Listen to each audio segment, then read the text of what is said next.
Hey everybody, happy election night. Hope everybody's doing okay. Be safe out there. Um, Election night is not stopping me from talking about fitness. For this evening's technique Tuesday, I wanted to talk a little bit about overhead work. And what I mean by overhead work is anytime you're doing any exercise that brings you overhead.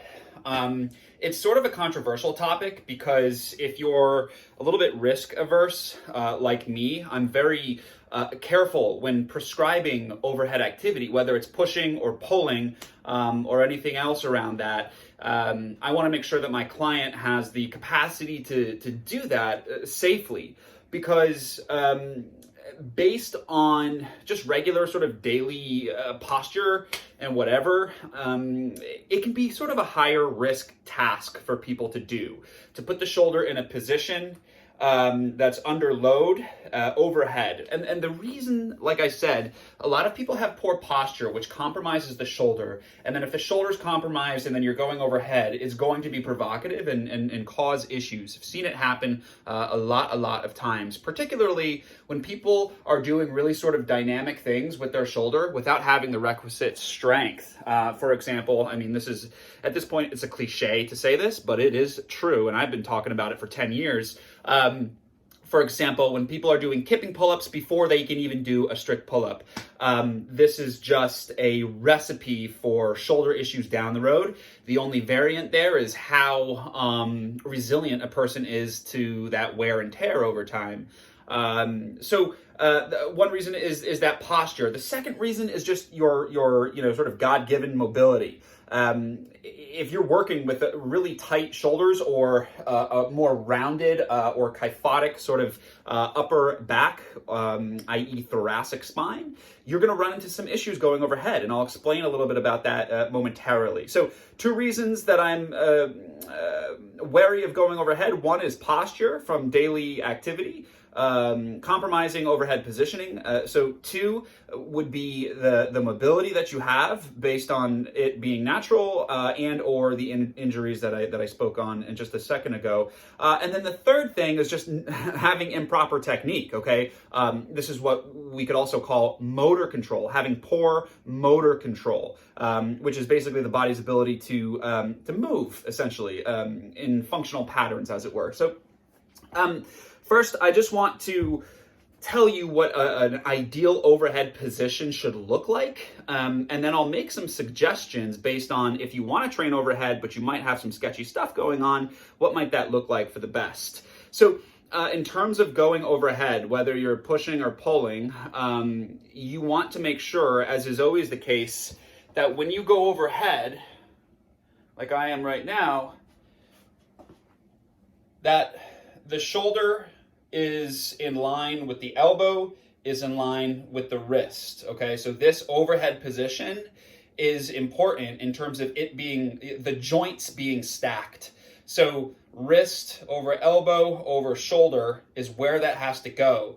So if you press something overhead and you're not in a great position, you're pressing perhaps out, which I see this all the time. You're pressing like a dumbbell and it's over here.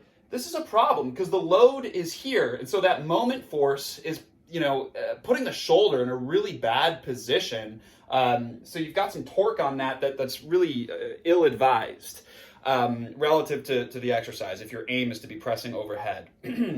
So you have to have the joints stacked. The second thing that you need to focus on, and it's what helps you get into that position, is making sure that your upper back is nice and tall and in a good position. So you kind of want to slightly arch or get into sort of this alpha posture, right? So I'm here as opposed to being rounded out. I want to open this posture and then I'm able to get into a good position.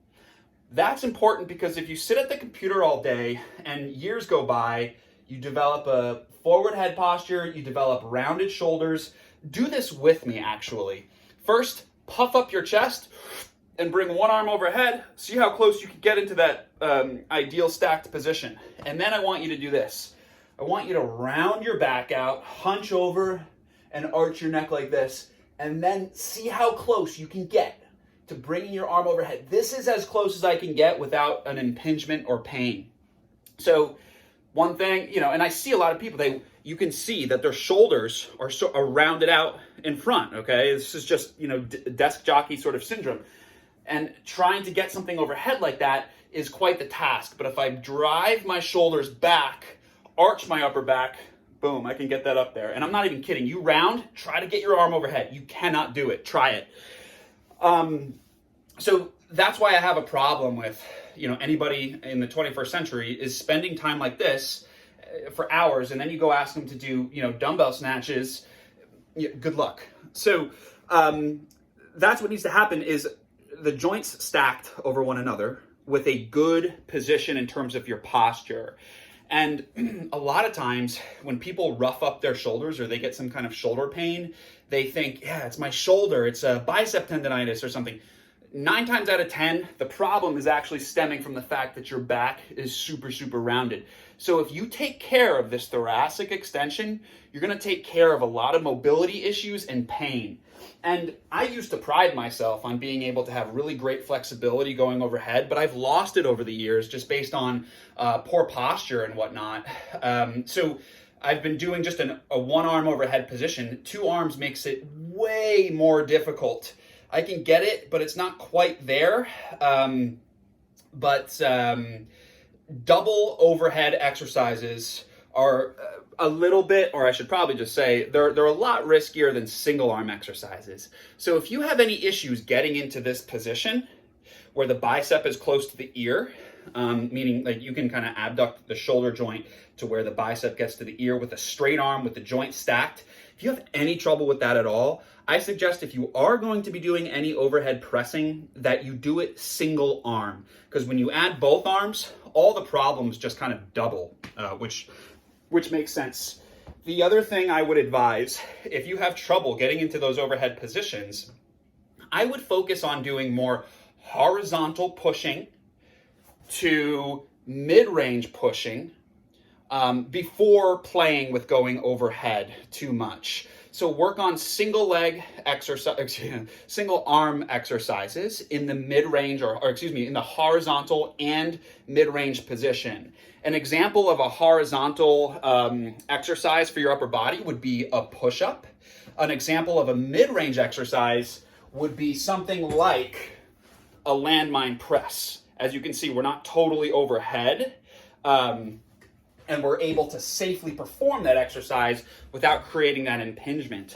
And then meanwhile, work on developing mobility of your upper back. So try not to focus so much on, oh man, I gotta stretch my shoulders. Like, okay, maybe a little bit, but really the problem is coming from your upper back. That's most likely.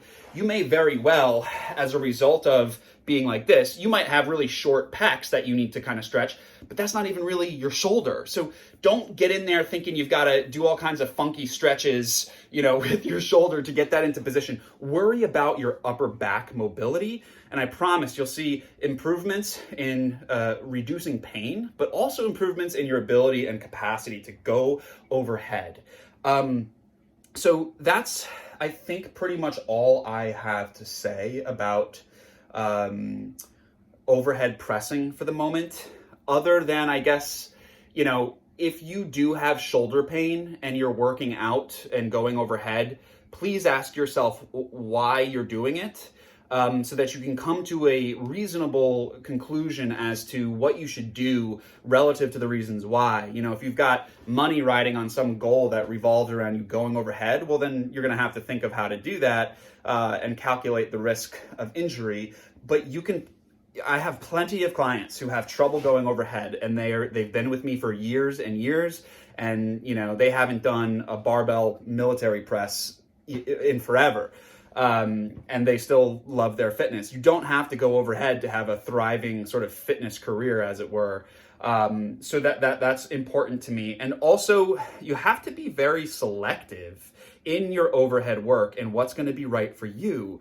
A mid-range press might not be good for somebody who's needs to work on horizontal pressing, and vice versa. Pushing in general might not be something advised for somebody who has overdeveloped shoulders, overdeveloped pecs, and underdeveloped back and lat strength. So, balanced fitness is more than just, okay, I got to make sure I give them, for every push, there is a pull, for every squat, there is a hinge. No, you have to be thinking about, I might need to do 3 pulling exercises for every 1 pushing exercise. That might be your balanced, depending upon what's going on with you. So anyway, that's my sort of Technique Tuesday for today. It was a little bit more of not anatomy, but it was more of just kind of advising you on what overhead should look like, and if you have any trouble with it, what you might do instead, okay? So if you have any other questions, please feel free to message me. Would love to talk to you about any issues you're having with overhead or training in general. Okay, see you later.